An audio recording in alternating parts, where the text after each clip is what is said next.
चलिए अब देखते हैं फैटी लिवर डिजीज़ के बारे में कि फैट के कारण लीवर में कौन कौन से डिजीज होते हैं। तो सबसे पहले याद रखिएगा, फैट के कारण दो डिजीज होते हैं।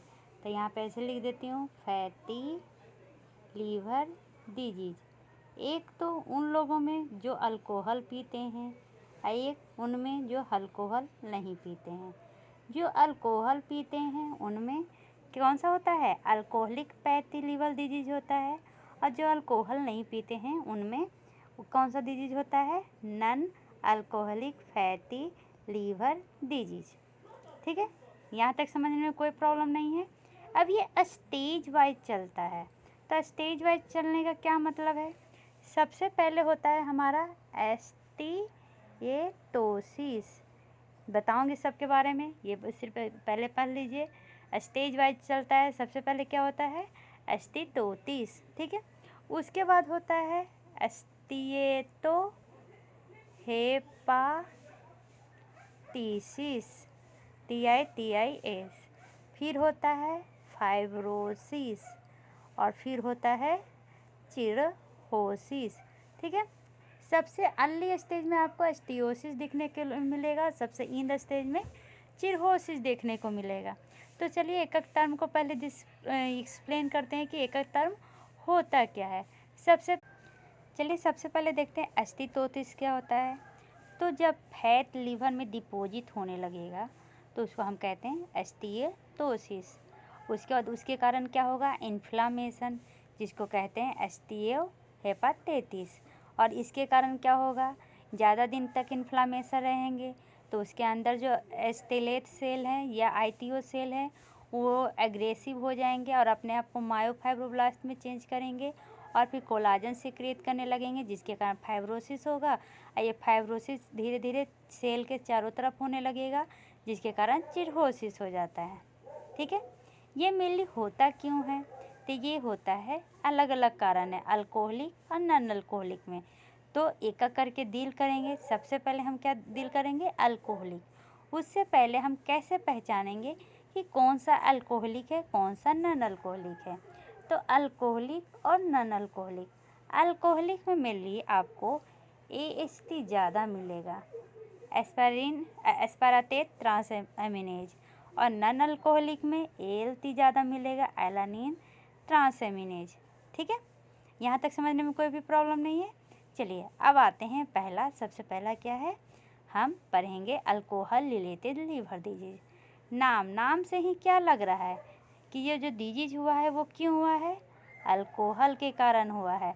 अब अल्कोहल के कारण कैसे हुआ है, तो जो लोग बहुत दिन से अल्कोहल ले रहे हैं, ठीक है, या जो लोग बहुत पहले अल्कोहल लेते थे लेकिन अब छोड़ दिए हैं, तो उन लोगों को मेनली ये अल्कोहल रिलेटेड लीवर डिजीज देखने को मिलता है। ठीक है, कुछ लोग होते हैं, ज़रूरी नहीं है कि वो ज़्यादा लें लेकिन लगातार ले रहे हैं, और ये जेनेटिक फैक्टर पे भी डिपेंड करता है। तो ये इसमें होता क्या है, आपको पता है लीवर सेल जो हेपेटोसाइट होता है वो अल्कोहल को क्या में बदल देता है, तो अल्कोहल मेनली इथेनॉल होता है, उसको वो एसिटल्डिहाइड में बदल देता है। किसके मदद से, तो अल्कोहल क्या होता है हमारा इथेनॉल, इसको ये चेंज कर देगा एसिटल्डिहाइड में। किसके मदद से, तो साइटोक्रोम P450, अल्कोहल डिहाइड्रोजिनेज और कैटालेज की मदद से ये एसिटल्डिहाइड में बदल देगा। और ये एसिटल्डिहाइड ज़्यादा होकर फिर से ब्लड में जाएगा, तो हमें वही जो सिम्टम दिखते हैं, जो कहते हैं जो ज़्यादा शराब पीने के बाद हो जाता है, नशा आ जाता है, लड़खड़ाहट आ जाती है आवाज़ में, ये सब होने लगता है। तो मेनली इसके लिए क्या ज़रूरत होता है, तो इसके लिए हमें ज़रूरत है कि जो NAD+ है इसको कन्वर्ट होना NADH में। इसका मतलब क्या हो जाएगा, हमारे लीवर में NADH ज़्यादा हो जाएगा और NAD+ कम हो जाएगा। ठीक है, इसके कारण क्या होता है, फैटी एसिड का ऑक्सीडेशन कम होता है, जिसके कारण अब फैटी क्या हो जाएगा, धीरे धीरे लीवर में बनने लगेगा। और लीवर कैसा हो जाएगा, बड़ा हो जाएगा, ग्रीनिश दिखेगा, हैवी दिखेगा, टेंडर हो जाएगा। ठीक है, लेकिन स्टार्टिंग में जैसे कि फीवर, न्यूट्रोफिल का बढ़ जाना, ऐसे कोई भी सिम्टम नहीं दिखेंगे। सिर्फ लीवर येलो हो जाएगा क्योंकि फैट डिपॉजिट हो रहा है। टेंशन नहीं लीजिएगा, वीडियो के लास्ट में सारे पिक्चर्स एक एक करके दिखाऊंगी, जिसके अगर एग्ज़ाम में पिक्चर दिया हो तो वो पिक्चर भी आपका इजीली से कैच हो जाए। ठीक है, अभी थ्योरी समझिए। अब क्या हो रहा है, फैट डिपॉजिट हो रहा है। तो जो फैट डिपॉजिट होता है लीवर में, उसी को हम हिस्टोलॉजिकली क्या कहते हैं, एस्टिएटोसिस। ठीक है, मतलब सिंपल ही भाषा में क्या कहेंगे, तो लीवर में फैट का डिपॉजिट हो जाना। ठीक है, ट्रीटमेंट में क्या है, तो सिंपल अल्कोहल का कंजप्शन ख़त्म कर दो क्योंकि ये स्टार्टिंग फेज है। एडीएच, एडीएच क्या था, तो एडीएच था अल्कोहलिक डिहाइड्रोजिनेज। ये क्या है, ये एक और चीज़ प्रोड्यूस करता है जिसको कहते हैं रिएक्टिव ऑक्सीजन स्पीसीज, जो मेनली बना होता है क्या का, ऑक्सीजन का। इसका काम क्या है, तो ये मेनली क्या करता है ना, जैसे कि हाइड्रोजन पेरोक्साइड है तो उसको तोड़ देता है हाइड्रोजन रेडिकल और सुपर ऑक्साइड रेडिकल में। तो ये जो ROS है, रिएक्टिव ऑक्सीजन स्पीसीज, ये रिएक्ट करता है प्रोटीन से, DNA से, जो हेपेटोसाइट पे प्रेजेंट होते हैं, और जिसके कारण लीवर को सीरियस डैमेज होता है। ठीक है, अब ये जो हमारा एसिटल्डिहाइड प्रोड्यूस हुआ है, ये मेनली बाइंड करता है मैक्रोमोलिक्यूल्स मेम्ब्रेन से और उसके फंक्शन को रोकता है। ठीक है, यहाँ तक समझने में कोई प्रॉब्लम नहीं है। फिर ये धीरे धीरे धीरे धीरे क्या करने लगता है, सेल को डैमेज करने लगता है, जिसके कारण न्यूट्रोफिल। अब क्या हो रहा है, एस्टियोटेसिस का फॉर्मेशन हो गया। अब इसके का ज़्यादा फॉर्मेशन के कारण धीरे धीरे क्या हो रहा है, वहाँ पर हमारा न्यूट्रोफिल आ रहा है, इम्यून सिस्टम आ रहा है, और भी उसको क्लीन करने के चक्कर में और ज़्यादा डैमेज कर रहा है सेल को, जिसके कारण क्या होता है, हमारा जो लीवर है उसमें इन्फ्लामेशन हो जाता है, जिसको हम कहते हैं अल्कोहलिक हेपाटाइटिस। तो अल्कोहलिक रिलेटेड लीवर डिजीज में पहला क्या देखने को मिला, एस्टिएटोसिस। दूसरा क्या देखने को मिला, अल्कोहलिक हेपाटाइटिस। इसका क्या मतलब हुआ, सिंपल नाम से ही समझिए, अल्कोहल के कारण, हेपा मतलब लीवर में इन्फ्लामेशन होना। और इसके साथ आप क्या क्या नोटिस कीजिएगा, तो उसमें आपको मेनली प्रोटीन देखने को मिलेगा। कौन सा प्रोटीन, तो मेलोरी, MALLORY, मेलोरी बॉडी देखने को मिलेगा। कहाँ, तो साइटोप्लाज्म ऑफ द हेपेटोसाइट में। ठीक है, और धीरे धीरे, लेकिन एक और बात है, अगर कोई इससे तुमसे पूछे ना कि इसका मैकेनिज्म क्या है, तो इसका जो रियल मैकेनिज्म है अभी तक किसी को पता नहीं चला है, अननोन है।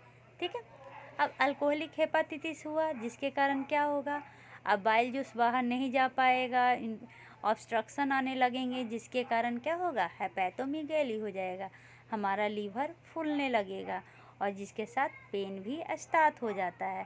अब वहाँ पर न्यूट्रोफिल, ल्यूकोसाइटोसिस का अमाउंट क्या हो जाएंगे, बढ़ने लगेंगे। तो ब्लड में अगर खोजिएगा तो क्या होगा, न्यूट्रोफिल और ल्यूकोसाइट का अमाउंट बढ़ा हुआ मिलेगा अल्कोहलिक हेपाटाइटिस में।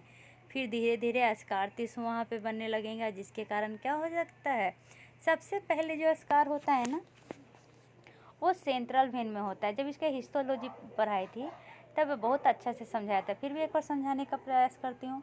आपको पता है जो फंक्शनल यूनिट होता है लीवर का, वो क्या होता है, हमारा लोब्यूल्स हेक्सागोनल स्ट्रक्चर का होता है।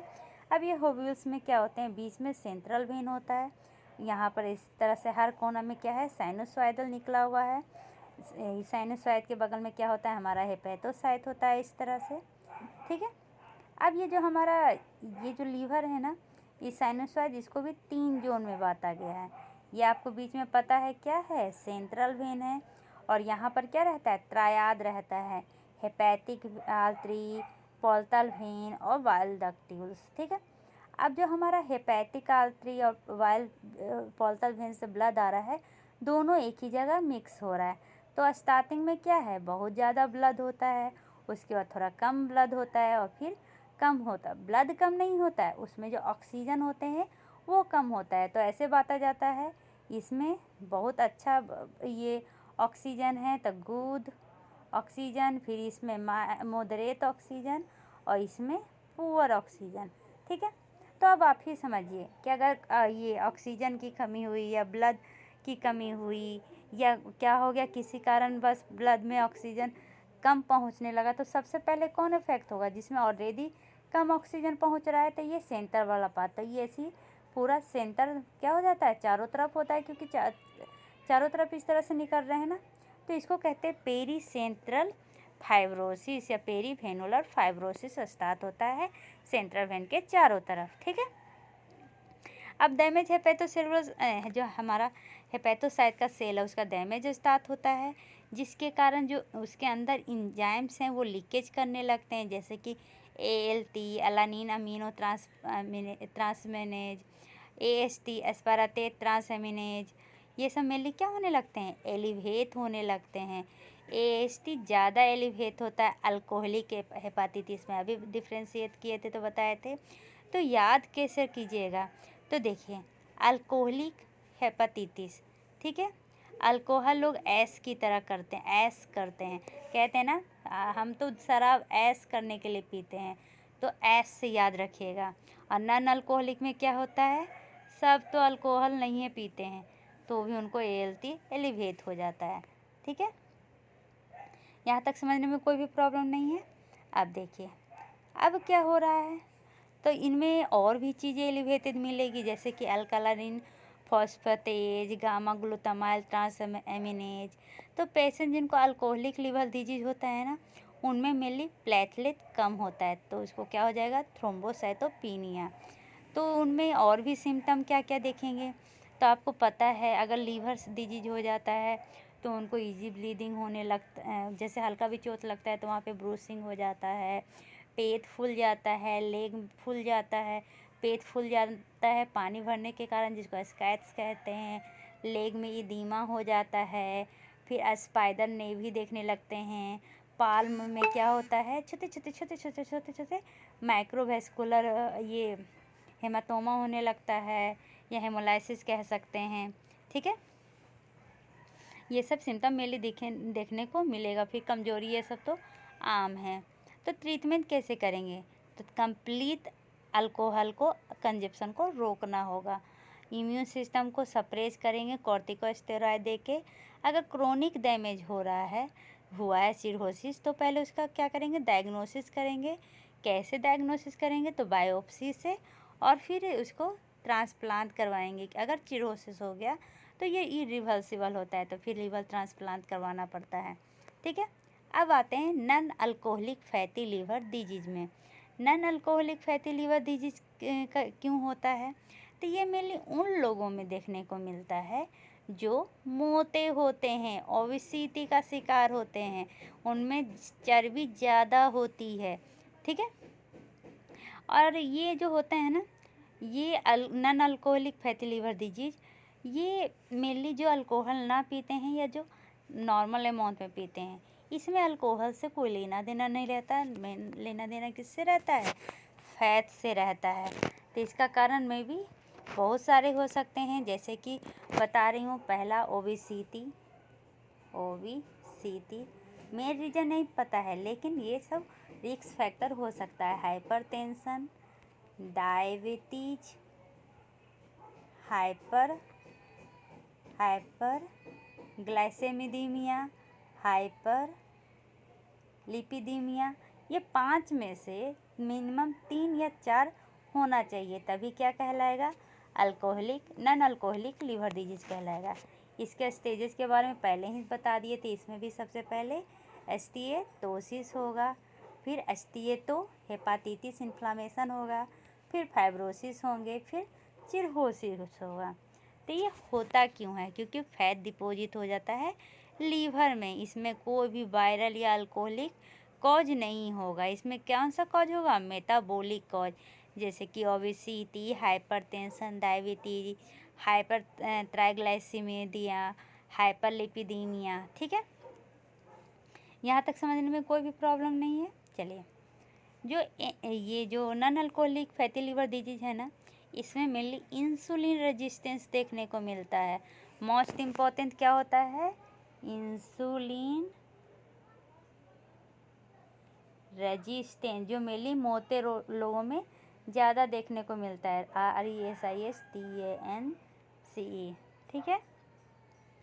अब जो लीवर सेल है उसमें जो इंसुलिन रिसेप्टर होता है वो मेनली रेजिस्टेंस करने का क्या मतलब है कि लेस रिस्पॉन्सिव हो जाएगा इंसुलिन के लिए, जिसके कारण फैट का स्टोरेज बढ़ जाएगा, फैट का ऑक्सीडेशन घट जाएगा लीवर में, जिसके कारण क्या हो गए, फैट का सिक्रिएशन कम हो जाएगा, जिसके कारण डिपोजिशन ज़्यादा हो जाएगा और इसको क्या कहेंगे, एस्टिएटोसिस। ये जो फैट है वो मेनली अपना साइज इतना बढ़ा देता है कि वो ये जो उसका अपना न्यूक्लियस होता है उसको वो साइड कर देता है, ठीक है। तो इसको कहते हैं बाय द स्प्रेड एस्टिटोसिस। इसमें लीवर कैसा अपीयर होता है, लार्ज सॉफ्ट येलो घीसी, फैट मेनली हेपेटोसाइट में आने लगते हैं, डिग्रेडेशन बढ़ने लगता है, उसके बाद हाइड्रोक्सी रेडिकल क्या होने लगते हैं, बढ़ने लगते हैं, ठीक है, अनस्टेबल हो जाते हैं नन रेडिकल्स। यहाँ तक समझ, सब कुछ उसी जैसा है, सिर्फ कॉज क्या हो जाते हैं, अलग हो जाते हैं, ठीक है। यहाँ तक समझ गए, ठीक है। अब दूसरा क्या देखने को मिलेगा, एस्टेटियो हेपाटाइटिस। ये सेल डेथ होने लगता है जिसके कारण इन्फ्लामेशन होता है और इसी को कहते हैं एस्टेटियो हेपाटाइटिस, ठीक है। ये यहाँ तक समझ गए। इसका कारण अल्कोहल नहीं है क्योंकि ये नन अल्कोहलिक एस्टेटियो हेपाटाइटिस है, इसलिए इसको शॉर्ट फॉर्म में क्या कहा जाएगा, नास। जब हम अल्कोहलिक में पढ़ रहे थे तब सिर्फ एस्टेटियो हेपाटाइटिस था, लेकिन ये नन अल्कोहलिक है इसलिए नास हो जाएगा। तो पहला स्टेज क्या था, तो पहला स्टेज था हमारा एस्टिएटोसिस, दूसरा क्या हो गया, नास हो गया, ठीक है। यहाँ तक समझ गए। अब हिस्टोलॉजिकली देखेंगे तो इसमें भी मेलोरी डेंकबोदिन मिलेगा, ठीक है। कहाँ मिलेगा, तो हेपेटोसाइट के साइटोप्लाज्म में मिलेगा। अब ये जो डैमेज हेपेटोसाइट है ये अट्रैक्ट करेंगे न्यूट्रोफिल को, और न्यूट्रोफिल के कारण क्या होगा, अगर ये इन्फ्लामेशन क्रोनिक हुआ तो हमारा जो सेटेलाइट सेल होता है, एस्टेलाइट सेल, वो धीरे धीरे क्या होगा, अपने आप को मायोब्लास्ट में चेंज करेगा। मायोब्लास्ट से क्या होगा, वो कोलाजन से क्रिएट करेगा, कोलाजन के कारण फाइब्रोसिस होंगे, और यही कंटिन्यू रहा तो सिरोसिस हो जाएगा। तो इसके पूरे ऐसे इवेंट आपको पता चल गया।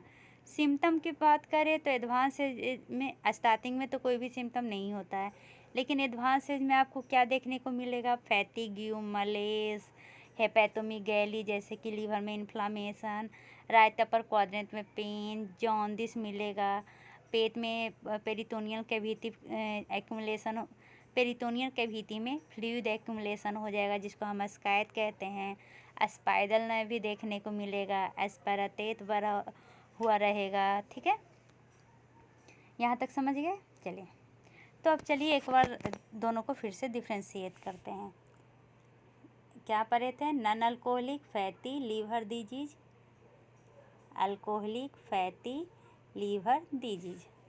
इसमें भी एस्टिटोसिस होता है, इसमें भी एस्टिटोसिस होता है, इसमें नास होता है, इसमें सिर्फ एस्टेटोहेपाटाइटिस होता है, इसमें भी चिरहोसिस होता है, इसमें भी चिरहोसिस होता है, लेकिन अंतर क्या है, तो नन अल्कोहलिक में ALT ज़्यादा होता है और अल्कोहलिक में AST ज़्यादा होता है। सब बढ़ा हुआ रहता है लेकिन अल्कोहलिक में ALT ज़्यादा होता है, ठीक है।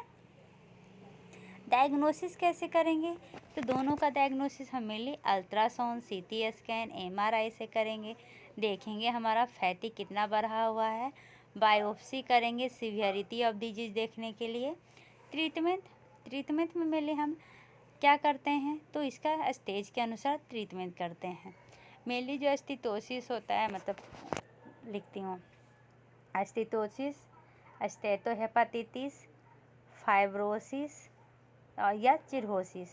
जो एस्टिटोसिस और एस्टेटोहेपाटाइटिस होता है ना, ये रिवर्सिबल होता है, मतलब कि अपने आप ठीक हो जाएगा अगर इसका छोड़ दें तो। लेकिन ये जो फाइब्रोसिस होता है ना, ये इरिवर्सिबल होता है। तो गोल ऑफ ट्रीटमेंट क्या होता है, जो रिवर्सिबल फैक्टर है उसको सही कर सकें। तो मेनली आपको पता है ये इंसुलिन रेजिस्टेंस के कारण होता है।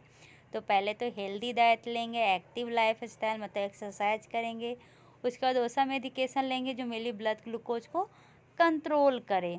अब आते हैं लास्ट जो हमारा चिरहोसिस है। चिरहोसिस के लिए हम क्या करेंगे, तो जैसे कि होता है ना कि हमारा पैर फूल जाता है तो उसमें डायरेटिक्स देंगे, ये सब करेंगे, ठीक है। चिरहोसिस, चिरहोसिस क्या है, तो ये in the stage liver disease है। ये मेनली रिवर्सिबल नहीं है, ये रिवर्सिबल है। इसका जो मेन कॉज है ना, अल्कोहलिक और नॉन अल्कोहलिक में alcoholic liver disease main cause होता है, और जो नॉन अल्कोहलिक लीवर डिजीज होता है वो मोस्ट कॉमन कॉज किसके लिए होता है, क्रिप्टोजेनिक चिरहोसिस के लिए, ठीक है।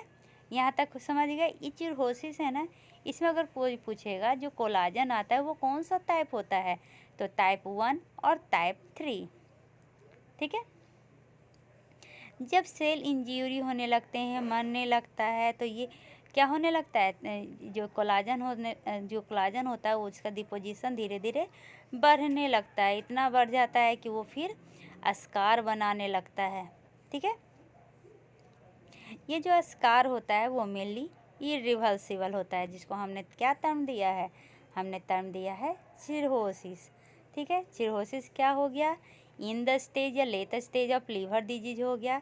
जितने भी रीजनरेटिव सेल होते हैं वो सब डैमेज हो जाते हैं, ठीक है।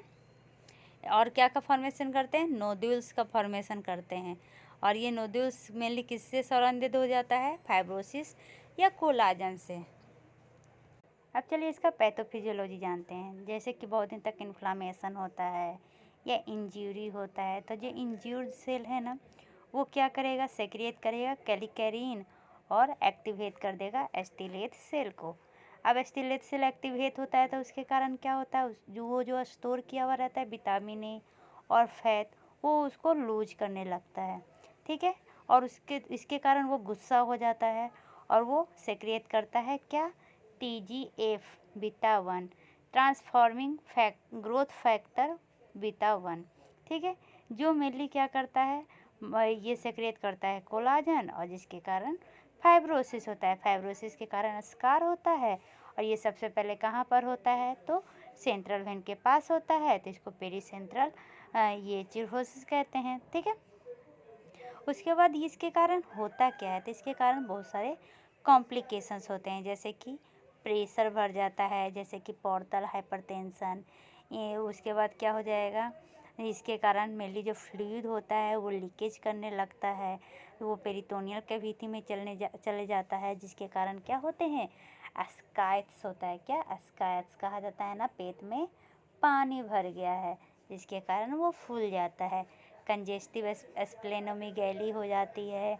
कभी कभी ये फ्लूइड क्या है, वहाँ चला जाता है, ब्लड में चला जाता है, और उसके कारण क्या होता है, तो पोर्टल सिस्टमेटिक संत होने का डर है, क्योंकि वहाँ पर वेनस प्रेशर क्या हो जाता है, हाई हो जाता है। इसके कारण क्या होगा, जो हमारा किडनी है उसमें वैसो कंस्ट्रिक्शन होगा, और जो ब्लड फ्लो हो रहा है किडनी का वो कम हो जाएगा, जिसके कारण फिल्ट्रेशन कम होता है।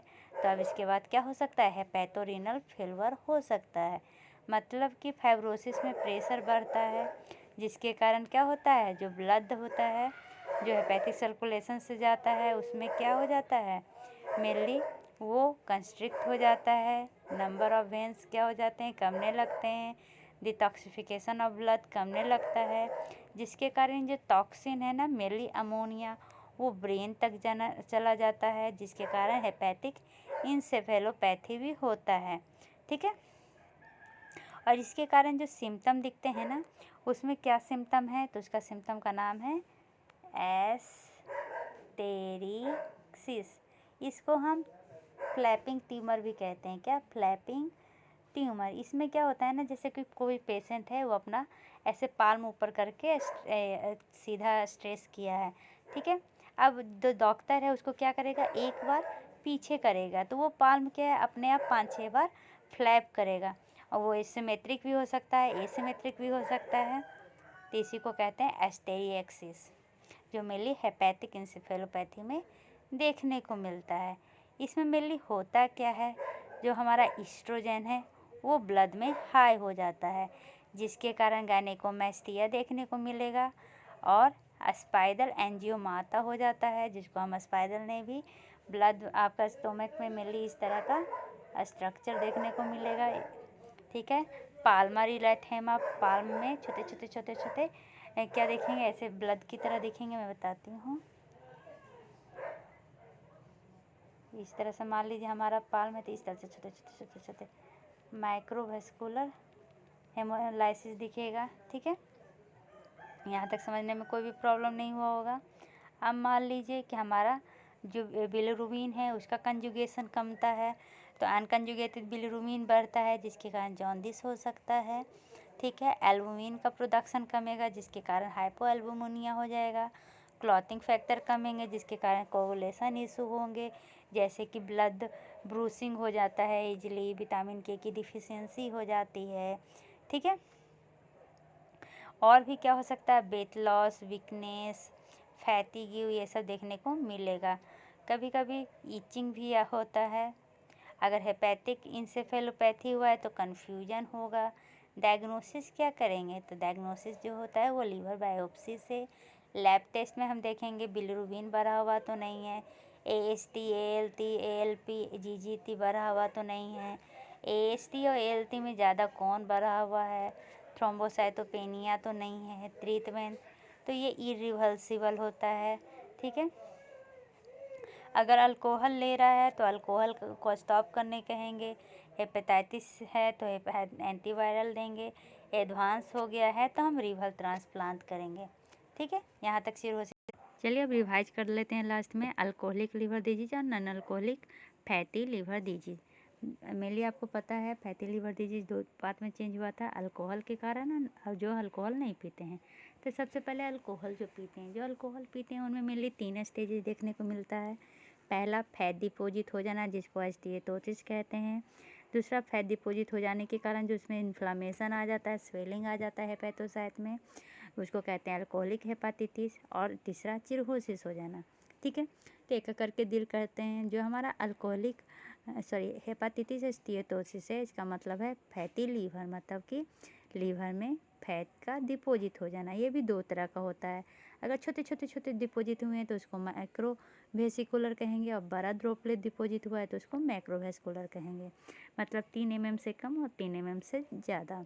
ठीक है, ये मेनली सेंट्रल लोबुलर को पहले इफेक्ट करता है, ये रिवर्सिबल होता है। एक बार अल्कोहल छोड़ देंगे तो ये अपने आप सही हो जाएगा। अल्कोहलिक हेपाटाइटिस, इसमें मेनली क्या होता है, हमारा जो ये लीवर है उसमें स्वेलिंग आ जाती है, जिसको हम कहते हैं बेलोनिंग डिजेनरेशन। इसमें मेनली न्यूट्रोफिल देखने को मिलता है, जिसके कारण क्या होता है, लोब्यूल पेरीवेनुलर या पेरीपोर्टल फाइब्रोसिस। ठीक है, जिसको हम क्या कहते हैं, ये मेनली होता कहाँ है, तो ये होता है स्पेस ऑफ DC। गलती से लिखा गया, यहाँ पर हो जाएगा DIAAC। ठीक है, और मेनली पाया जाता है क्या, तो आप कुछ मात्रा में स्नोफिल देखिएगा। और एक बॉडी है जो मेनली आपको देखने को मिलेगा हेपेटाइटिस में, वो है मैलोरी हाइलाइन बॉडी। तो ये मैलोरी हाइलाइन बॉडी आपको कहाँ कहाँ देखना मिलेगा, इसका निमोनिक्स एक अलग बना लिए हैं। इसका नाम है, निमोनिक्स का नाम है न्यू इंडियन वॉच। कहीं पर भी अगर मैलोरी हाइलाइन बॉडीज़ का है तो ये याद रखिएगा कि जो नए इंडियन है वो वॉच पहनते हैं। तो निमोनिक्स का फुल फॉर्म क्या होगा, न्यू से N, non alcoholic fatty liver disease, I से इंडियन चाइल्डहुड चिरहोसिस, W से विल्सन डिजीज, A से अल्फ़ा AT डिफिशियंसी मतलब अल्कोहलिक लीवर डिजीज, उसके बाद T से tumour of the liver, mainly कौन सा, हेपेटोसिलर कार्सिनोमा, C से क्रोनिक कोलेस्टैटिक, H से हेपेटिक या प्राइमरी बिलियरी चिरहोसिस, सेकेंडरी नहीं प्राइमरी। इन सब में आपको मैलोरी बॉडीज देखने को मिलेगा। ठीक है, मैलोरी बॉडी होता क्या है, तो कुछ हेपेटोसाइट में आपको स्नोफिल देखने को मिलता है, उसी को कहते हैं मैलोरी हाइलाइन बॉडी। अब अल्कोहलिक सिरोसिस, ये इरिवर्सिबल स्टेज होता है और इसमें मेनली ट्रांसप्लांटेशन करना पड़ता है। इसमें जो नोड्यूल्स होते हैं वो मैक्रो या माइक्रो, वही 3 mm से कम 3 mm से ज़्यादा, गलती बुला गया था सॉरी। ये जो माइक्रो और मैक्रो वेसिकुलर है, तो माइक्रो वेसिकुलर कब हो जाएगा, जब जो ये फैट ड्रॉपलेट रहेंगे वो छोटे छोटे रहेंगे, और मैक्रो जब फैट ड्रॉपलेट बड़े बड़े हो जाएंगे। कुछ तो इतने बड़े हो जाते हैं कि जो हमारा लीवर का हेपेटोसाइट का न्यूक्लियस है उसको सेंटर से साइड में कर देते हैं। और चिरहोसिस में मेनली क्या देखने को मिलेगा, नोड्यूल्स, कुछ 3 mm से कम और कुछ 3 mm से ज़्यादा, ठीक है। होल लीवर अगर टफ हो जाएगा और पेल स्काल टिश्यू बन जाएंगे तो उसको हम कैसा चिरहोसिस कहते हैं, लिनेक चिरहोसिस कहते हैं, ठीक है। अब पढ़ते हैं non alcoholic fatty liver disease. ये उन लोगों के लिए जो अल्कोहल नहीं पीते हैं। इसमें मैन और वुमेन इक्वली इफेक्ट होते हैं, लेकिन जो हमारा अल्कोहलिक लिवर डिजीज है उसमें मेन ज़्यादा इफेक्ट होते हैं। लेकिन क्या ज़्यादा सेंसिटिव होते हैं? नहीं। देखिए, मेनली मैन और वुमेन में मैन ज़्यादा अल्कोहल पीते हैं, इसलिए उनको ज़्यादा अल्कोहल होता है, अल्कोहलिक लिवर डिजीज होता है। लेकिन वुमेन लोग कम पीती है लेकिन ज़्यादा सेंसिटिव होती है अल्कोहल से रिलेटेड, मतलब जल्दी उनको अफेक्ट करता है, ठीक है। अब non alcoholic fatty liver disease ये मेन और वुमेन दोनों को इक्वली अफेक्ट करता है। ये मेनली इसका एसोसिएशन होता है ओबेसिटी से, डिस्लिपिडीमिया से, हाइपर इंसुलिनिमिया से और इंसुलिन रेजिस्टेंस से। इसमें मेनली क्या देखा जाता है, तो वही हेपेटिक स्टीरोसिस, उसके बाद नास और उसके बाद सिरहोसिस। क्लिनिकल सिग्निफिकेंस में क्या देखेंगे, तो ये मेनली मोस्ट कॉमन कॉज होता है क्रिप्टोजेनिक चिरहोसिस के लिए, और मतलब कि आइडियोपैथिक जिसका नॉन हो कॉज, और ये बाद में हेपाटाइटिस सी भी करता है। लेकिन जो हमारा ये अल्कोहलिक लिवर डिजीज है ये मोस्ट कॉमन कॉज होता है चिरहोसिस के लिए, ठीक है। अब डायग्नोसिस करेंगे तो डायग्नोसिस में लिवर बायोप्सी करना पड़ेगा, किसके लिए, तो नास के लिए, ठीक है। और AST ALT लेवल देखते हैं क्लिनिकली, तो ये मेनली इसमें क्या होता है, एसिम्प्टोमेटिक होता है, लेकिन कार्डियोवास्कुलर डिजीज अगर रहा तो डेथ के कारण बन सकता है।